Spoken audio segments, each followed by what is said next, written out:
The Joe Rogan Experience. Lex goes into a dark hole every few days. I know. Well, it's, you know. I hope he doesn't read the stuff about the Kevin Spacey interview. Life is dark. Oh, he's interviewing Spacey? He already did, yeah. God damn it, we wanted Spacey.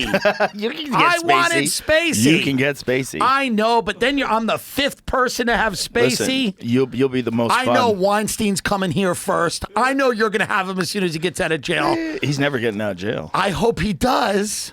I don't think he's ever getting out By of jail. the way, he should. Isn't he in jail for the rest of his life? No, it's turning around, Joe. What do you mean? It's turning around. What are you talking about? Oh, you don't know. Oh, What? you don't know? What? What's going on? They just overturned all of his convictions. What? Well, get some of what I'm... What? But Are you I'm fucking telling kidding me? you, Something like that. the prosecutors in the Harvey Weinstein case were encouraging the whatever you want to call them, right? The people, Victims. the victims, and yes, and they are victims. But she was encouraging them to just. When I was a juror on a murder trial, and you're instructed as a juror. This was years ago, but you're instructed to only consider the facts of the case. You can only discuss the facts of the case. These victims were out there, and they were permitted and encouraged by a very overzealous prosecutor to share things that weren't related to the case. And the fact that the jury could have based their here it is. Wednesday's hearing ahead of Weinstein's retrial comes just over a month after the New York Court of Appeals, by a 4-3 vote, ruled the testimony of prior bad acts witnesses should not have been allowed because it was unnecessary to establish defendant's intent and served only to establish defendant's propensity to commit the crimes charged.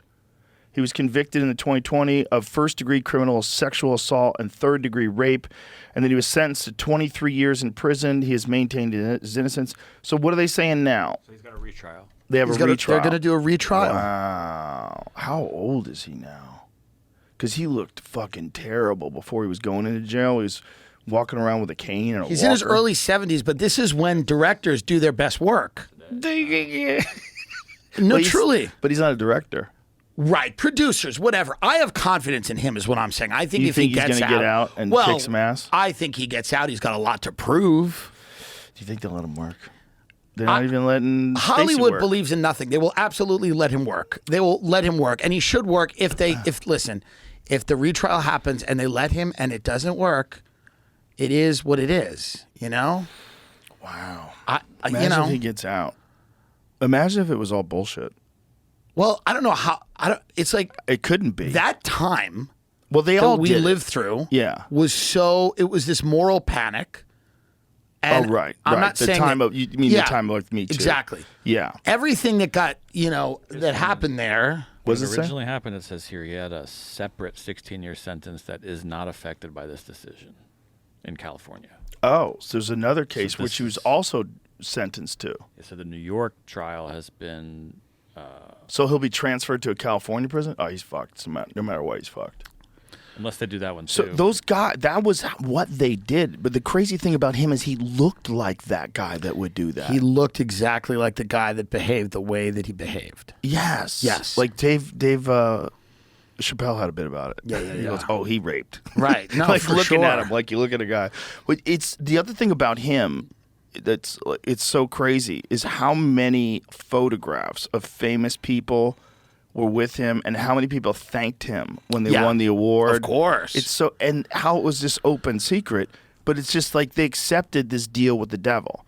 Like the devil's going to make you a star if you suck his dick. And apparently that's what he would do. Yeah. Whitney told me that there was girls that he knew, that she knew rather, that did the deal. And it was a deal. Like, you suck his dick, he's going to get you in this movie. And they sucked his dick and they got in the movie. Like, he Right. would hold up his end of the bargain, Right. which is one of the reasons why he was so powerful. Because he really could. He wasn't just banging everybody. He really was. Well, let's say this, though. And Making people famous. We think that's negative. But let's say him upholding his end of the deal is something. It's a little Like if he something. puts you in the movie. I think a Right. lot of these, by the way, all of the famous people he did it to didn't really come out against him. No, because they can't. Because then if they tell the truth. Like, Yeah. you They know. were kind of, because that was kind of a deal that was made. Not good, but that was a deal. And he made good on some of those promises. He made good on a lot of them, apparently. This Yeah. is just from what I heard. Right. But, Tarantino was telling us about this old school Hollywood producer who had a bedroom in his office. Sure. So you would go into his office, and this Yeah. is like, in the 60s or whatever. So he had his office, and then he had a whole bedroom Right. in his studio. Yeah. Where he would bang all the starlets. Like, Yeah. if you wanted to be a star, This you is had to it. bang that guy.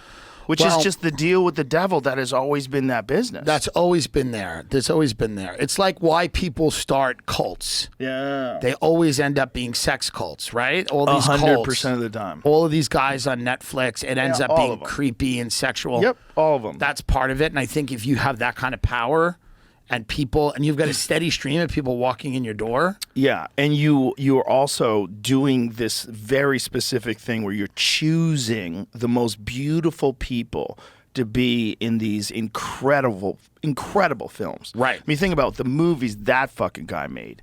Kill Bill. Some of the best you in know, the world. Pulp Fiction. Like, you just go down the Let line. him out. So many times I've seen a movie. Oh, Miramax, of course. Yeah. They made insane movies, and They were made like it, the Weinstein Company. They were the best. yeah, and they Some of the best. just did it with the devil. They did it with the devil. Yeah, They did it with they the devil. used the devil's You real. watch an old Woody Allen movie, you go, I don't know if he's guilty. I don't know what happened. I go, I don't want to believe he's guilty, but can I still enjoy the movie or not? And then some of them, it is a little different. You watch it and you go, it is. I hope he's not guilty, but Yeah. there's a good chance he's guilty. And there's a documentary that's All of it's not good. All of it's not good. Even if it's like your neighbor's daughter, and Yes. you've known her since she was 2, and then you wind up marrying her, that's kind of crazy. It's not if great, you were an yeah. adult with children and your neighbor had a daughter. But then again, you know, part of your brain goes, okay, but like, what if you really were in love? Like, what if really Right. she really was the next door neighbor, and really you were 60 and she was 30 and she loved you? Right. Or if Is your that wife okay? had adopted her from Cambodia. That makes it more and complicated. you raised her, but loved her still. That's the next level. That So is what I was going to say. not is, like, ideal. That you can't. Yeah, we'll say you that. Can't. It's You not can- ideal. You can look at the neighbor and say, Sure. well, maybe you weren't close with the neighbor's daughter. Now she's I a know. grown woman. She has agency. She's a I woman. know. She loves you. But you know what's funny But you about can't say that about a No. kid that you fucking raised. you can't marry a kid you raised. No. You can't marry a kid you raised. But did he raise her? Did he see her like every couple days? Like, I don't know. However, we can still watch Annie Hall. I can't. Is there any way to still watch Annie Hall? No. I don't know. Probably not. It's you, hard. You can, but you're gonna know the whole time. It's Well- like watching House of Cards. You're like, what? How many? Yeah, but I can watch House of Cards because he's playing the guy he was. Right. That's perfect. Right, I right, like that. right. Kevin Spacey doesn't even exist. He's barely a person. He's such a good actor. He's become the thing. He always plays people kind of like that. Kaiser Soze, Frank Underwood. He's become the thing, and he's so good at it that it doesn't ruin it for me. I can watch House of Cards. There is an arrogance that Yeah. some stars had, like particularly in the 90s. When I first came to Hollywood, and this is like really evident for me because I was not a star, but I was on a television show. So I got to be around a lot of stars. And there was a way that some of them would treat you. They would let you know that you are subhuman. You are below them. They would communicate with you in the most disrespectful and dismissive ways, like weird, fucking weird, like mousy guys Yeah. that I could kill, Right. like instantly, and they would just be rude to you in a really weird way because they had power. They had power, and then when an executive would come over, they would turn on the charm. They'd be smiling and laughing, and then you would talk to them at the craft service, and they would fucking dismiss you in the shittiest ways. I encountered a bunch of that. Yeah. It was commonplace, and it was, I think, a thing that they aspired to, especially a lot of the guys that came from Saturday Night Live. Like when Phil came over from Saturday Night Live, Phil Hartman, when he was on News Radio, that was the first thing he did after Saturday Night Live, and he had like his defenses up. Like I remember, he was like a little like standoffish in the beginning, kind of shitty to us. Like he was the big star, and he was. And Dave Foley was a pretty big star too. And the rest of us were kind of, no one really knew who we were. And after a while, he relaxed and he would tell me about it. And he was like, it's great here. We all have fun, but God, on Saturday Night Live, everybody was stabbing everybody in the back, and it was all, everybody was, people were getting people fired that were like his assistants just because they wanted to fuck him over. They would steal people's things, and it was just like really shitty. And it took a while for him to chill out. And then I got to meet some of those people that he was talking about and interact with them, and they did the same thing to me. Yeah. There was some shitty fucking people out of that. This star culture. Yeah. And they would be the ones that were the royalty, and everyone else was a peasant. It was really fucking creepy. Interesting. So I think if you're like an old school dick grabber and you're also a Hollywood icon, right? You probably are doing that. You're probably doing that Hollywood thing where everybody else is just there for you. Everybody else is just... Should we maybe wall off Hollywood and just go, listen. Let them go wild. They're just all sexual predators. Like Jurassic Park. It's Jurassic Park. Can't we do that? Can't we say... Enter at your own risk. They make great movies, but occasionally they're going to goose you. They may throw you against a wall. Yeah. I mean, if you train for the Navy SEALs, some people drown. Can't we just do that? Because the other way isn't working where everyone's nice and good. Yeah. Everyone can't be nice and good and have really good art. I don't think. I'm not saying everyone has to be killing everyone. No, I mean, Ron Howard seems to be really nice and good. But He I makes watched the great Spacey movies. documentary, by the way, and some of it is like, okay, he's clearly did the wrong thing. And then some of it, these guys are like, because they wanted things from him, they're like, we went to the movies and he started jerking off next to me. It's like, okay, dude, well, then this is not a guy to hang with. And then the next thing they say is, and then he invited me to a party at his hotel, and he said Bruce Willis would be there. So I went. And you go, well, we can't feel bad for you. Right. Because you're trying to climb on the basis of knowing this guy. You are playing the game. That's right. You're playing the game. You're playing the game. You're dancing with the devil. You're dancing with the devil. You're going to lunch with Harvey. You're going to lunch with Harvey. You want it. So to me, it's like they're not sympathetic in the way that, like, other people are. Whether it's sexual assault in the military or in the workplace or whatever, where people are not actively trying to better their chances of being famous by knowing this guy. Right. It's a complicated thing with Spacey, right? Because apparently some of the alleged people are like people that he worked, like, like a grip on a set or a guy who has to drive him to, it was just wild. Apparently. Yes. But this is allegedly. Right.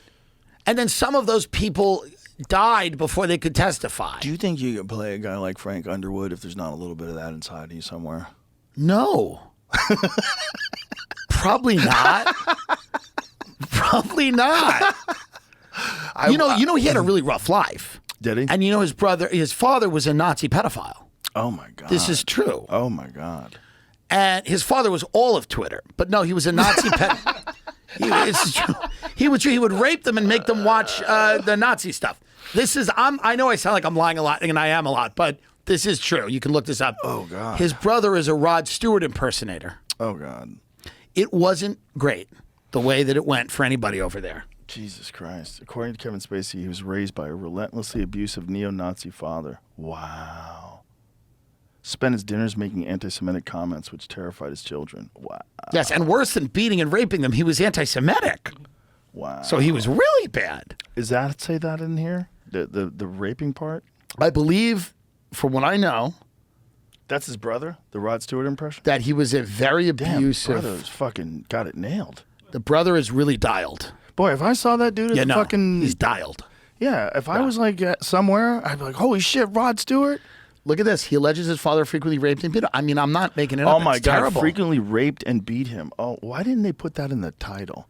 Like, just this anti-Semitic comments, that seems like the least of the problem. For the way they grew up, let's be charitable, they turned out good.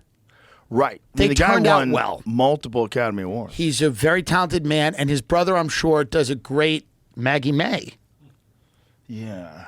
For It's the way they were interesting. raised. Everybody has to be judged a little bit with a backstory.